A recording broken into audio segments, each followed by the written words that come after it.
Nama je sve mučno. Nama je mučno da dođemo na sabah.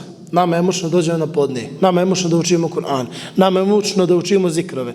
Nama je mučno da dođemo na predavanje. Nama je mučno, sve nam je mučno. Zapamtite, šeitanu ništa nije mučno. I ne da mu nije mučno, nego je on profesionalac. On zna šta mu je cilj i on strogo radi na tom cilju. Da meni i tebe povede u džehennem zajedno sa njim. I njemu ništa nije mučno. Zamislite, šeitan svaku noć, pazite, ovaj hadis Allahov poslanika, svaku noć, sallallahu alejhi ve sellem, zaveže 3 čvora kod svakog od nas. 3 čvora. Kaže, pa kad čovjek, Allahov rob, ustane, spomene Allaha, kaže, makne se jedan čvor. Uzme abdest, makne se drugi čvor. Kaže, i klanja, makne se treći čvor.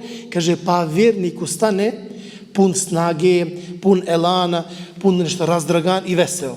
Kaže, u suprotnom, oni koji prespavaju sve to, kaže, ustane nikakav. Kaže, danas sam što kiseo, danas sam, kaže, nešto sam bez veze, kaže, lašno spavao.